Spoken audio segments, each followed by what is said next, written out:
Bine ați venit, dragilor, din Zodia Scorpion, oriunde v-ați afla în această lume mare. Sunt, ca de obicei, încântată să fim din nou împreună la o nouă lectură pentru ultima perioadă a lunii februarie. Mai exact, perioada cuprinsă între 23 până pe 28 februarie. Așa că, dragilor, toți cei care aveți nu doar soarele, ci și luna, Venus sau poate ascendentul în Zodia Scorpion, această lectură este de asemenea și pentru voi. Ca de fiecare dată, vă readuc aminte, este o lectură general colectivă, așa că vă rog să luați decât ceea ce rezonează cu voi. Și înainte de a începe lectura, trebuie să vă mulțumesc, dragilor, pentru susținerea pe care o faceți prin fiecare comentariu, prin fiecare gest de apreciere și prin fiecare gând bun care vine din partea voastră, așa că mii și mii de mulțumiri tuturor. Dacă sunteți aici pentru prima dată, eu vă urez bun venit și dacă la finalul acestei lecturi simțiți că rezonați, simțiți că mesajele v-au adus claritate, ghidare sau poate chiar liniște interioară, nu ezitați, dragilor, eu vă invit cu mare drag să vă abonați și, desigur, puteți susține acest canal printr-un simplu like. Ambele, desigur, sunt gratuite, nu costă bănuți. Unicul lucru necesar este decât dorința voastră. Și acum, haideți să trecem și la lectura cărților. Avem scrisoarea, broscuța sestoasă și cheia. Interesant, nu? Avem o surpriză, o veste, o înștiințare, ceva nou care îți poate oferi protecție, chiar dacă voi poate aveți senzația că locurile se mișcă destul de încet, dar în același timp poate, eu aș spune, debloca. Uite, aici mă obligă să mai scot o carte. Ia să vedem.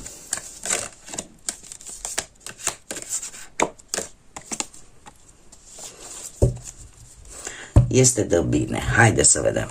Deci, dragii mei, dragi, avem așa: o știre, o veste, un secret dezvăluit, neașteptat, sau poate chiar un cadou, care, chiar dacă va face, cum să spun eu, îți va lua din viteză, să spunem așa, va ralentiza un pic lucrurile, totuși va debloca ceva vechi. Ceva va începe să se miște. Aici, de-al minteri, nu știu, aș putea vorbi de consolidarea cumva a propriei voastre siguranțe.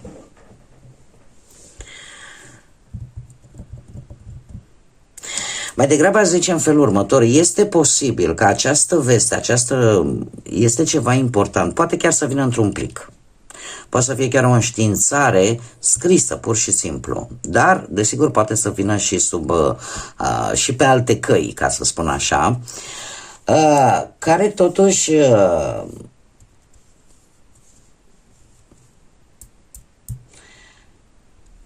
începe să miște lucruri care au mers destul de încet. Poate să fie și asta. Pentru că deblochează ceva legat de siguranța voastră, de stabilitatea voastră, sau de o călătorie, ca în sfârșit voi să puteți face să ajungeți într-o nouă locație, să faceți ceva stabil.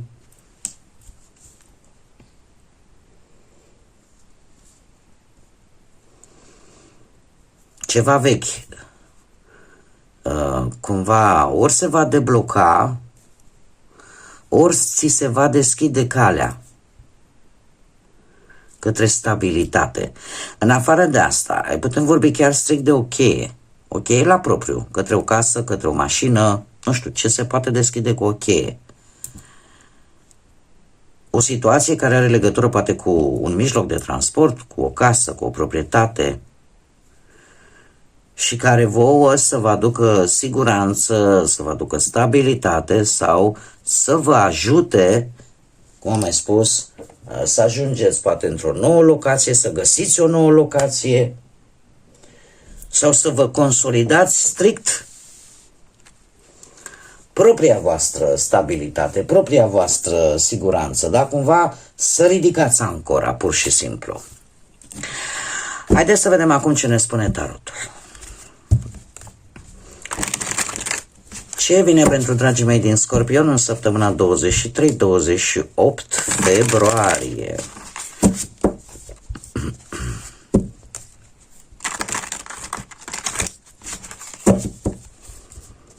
Încă o dată.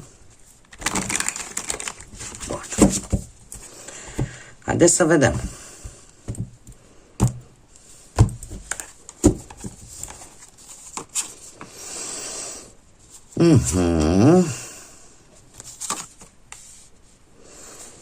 Da.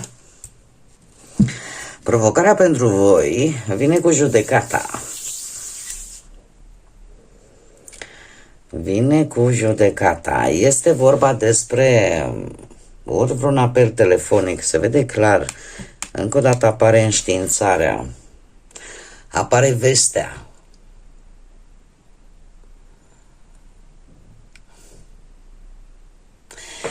Este foarte interesant. De ce? Este o veste, este ceva legat, nu știu, poate de o relație, că e ea de muncă, că e ea sentimentală, că e o relație de socială, pur și simplu, sau de o anumită situație chiar și legată de bani.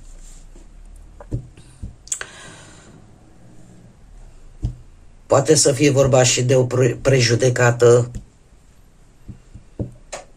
care ți-a putut altera ambientul ăsta legat de muncă, cu șefii, cu angajații, cu colegii.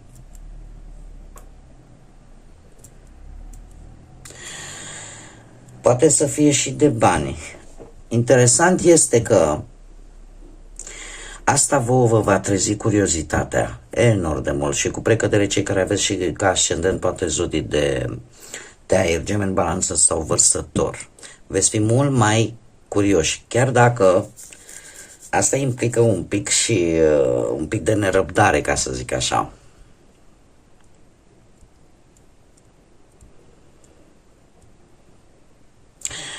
Ce aș putea să vă zic? Că această săptămână nu va avea un impact, să zic așa, foarte, foarte dur. Există într-adevăr șansa să aveți mici conflicte, dar nu ceva foarte rău peste care să nu puteți. Pot să fie efectiv niște răspunsuri, să zicem așa, un pic ironice, mai ales pe partea asta a muncii.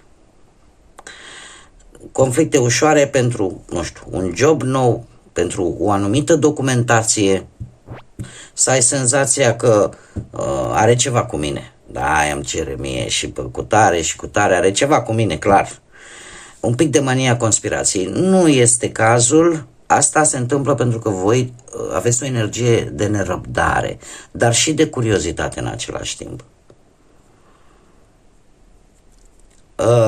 În urma acestei vești, de asemenea, dacă vorbim de bani, poate că simțiți nevoia, domnule, trebuie să mai cer o părere. Da, o părere a cuiva care știe ce vorbește.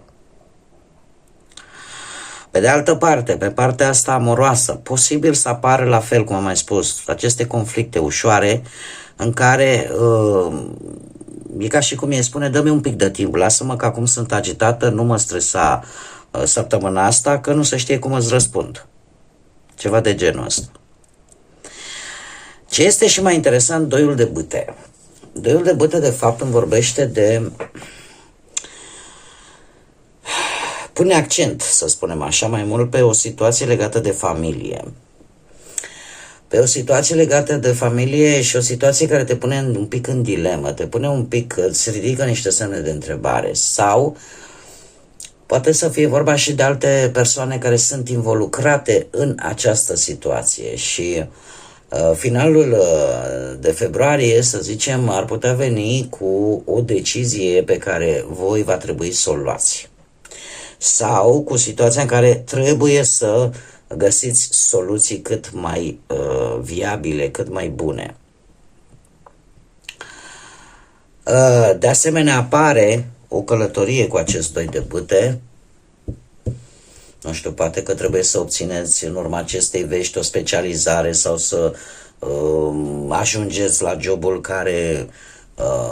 pe care voi ați pus ochii și în special dacă este și o activitate care vă place să o faceți.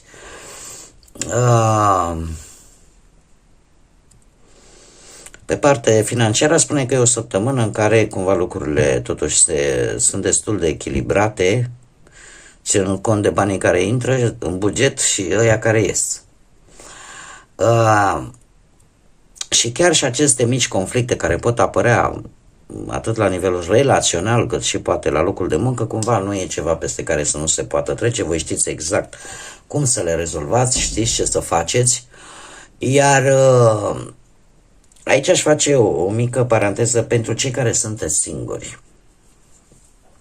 De ce? Pentru că la voi, dragilor, e posibil să apară cineva din trecutul vostru.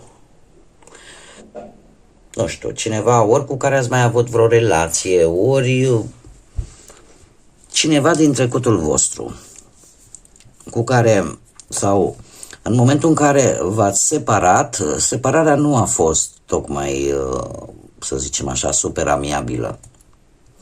Și e nevoie de iertare, e nevoie de acceptare. Iar asta pe voi vă va stărni un pic și veți încerca să aflați informații. Ce caută Cutărică, Cutărescu, să apară în viața mea acum, după atâta timp. Voi sunteți și genul ăla de energie care nu uitați ușor și de obicei vă întoarceți înapoi foarte greu la ceva ce v-a rănit. Asta în funcție de cât de mare a fost rana, ca să spun așa. Și nu o să vă grăbiți. Veți săpa după informații, mai dintr-o bârfă, mai dintr-o discuție, dar nu o să vă grăbiți și bine ar fi să nu o faceți, pentru că se pare totuși că lângă voi acolo, aproape de voi totuși, este cineva care e posibil să fie ceea ce voi căutați. De multe ori căutăm lucruri mari la distanță când ele sunt atât de aproape de casă, de voi. De asemenea, ce aș mai vrea eu să mai spun, acum generalizând, am făcut așa mici, am încercat să le pun pe zone, da, care ar putea să vă intereseze, dar, per general, această ultimă săptămână din februarie vine ca o trezire, da? Ca un adevăr care deja nu mai poate fi ignorat, ca să spun așa, este mai mult o decizie karmică, aș spune, în care tu să spui gata, nu mai pot continua așa. Adică e posibil să fiți puși în fața unei situații majore pe care să nu o mai puteți amâna. Cumva e genul ăla de energie, indiferent cum eu trebuie să aleg, și ceea ce veți alege va schimba cumva, ori vă va schimba pe voi, ori pur și simplu va schimba un pic direcția, ca să spun așa. Ce vă va ajuta în această săptămână, per general așa, mintea rece, ca să spun așa, nu veți reacționa emoțional, veți fi mult mai raționali, mult mai logici, veți observa, veți asculta, veți cerceta, veți căuta informații și cumva lucrul ăsta vă poate ajuta să vă planificați mult mai bine viitorul. Pe final aș spune că veți face o alegere de direcție, veți ieși dintr-o anumită zonă și o veți face într-un mod mult mai strategic. Practic această săptămână pentru voi nu vă veți lăsa afectați de ceea ce simțiți pentru a nu fi vulnerabil și e ca și cum ai spune, eu mi-aleg drumul și pentru asta mă pregătesc, dar vreau să o fac strategic, vreau să o fac cât mai ancorat la realitatea din teren și cât mai logic posibil. Haideți să vedem acum ce ne spun și constelațiile. Ce mesaj au pentru voi, dragilor din Scorpion? Un mesaj, te rog, pentru dragii mei din Scorpion în săptămâna 23-28 februarie. Auriga. N-aș putea să vi-l traduc în acum, chiar toate constelațiile nu le știu, dar haideți să vedem ce ne spune mesajul. Spune așa: creativitate, putere și conflict. Noi idei au nevoie să fie noi idei care pot rezolva probleme curente, situații prezente cu care te confrunți. Ai încredere în forța ta. Și asta confirmă oarecum tocmai ce v-am spus chiar cu câteva zeci de secunde în urmă, faptul că este o trezire, vreți să faceți lucrurile într-un anumit fel și, desigur, mintea asta mai rece, mai dură și noile informații care ajung la voi, nu? O gândire mult mai rațională vine și cu idei noi, care chiar vă pot ajuta să soluționați, să rezolvați acele situații, acele probleme cu care voi vă confruntați. Bun, dragii mei, cam acestea au fost mesajele pentru voi. Eu sper din suflet ca aceste mesaje să vă fie adus ghidare, claritate și poate o nouă viziune asupra vieții. Vă mulțumesc tuturor că ați fost alături de mine, iar până la următoarea noastră reîntâlnire, nu uitați, dragilor, sunteți suflete frumoase, așa că zburați înalt și lăsați iubirea, credința, pacea să vă însoțească cu fiecare pas din viața voastră.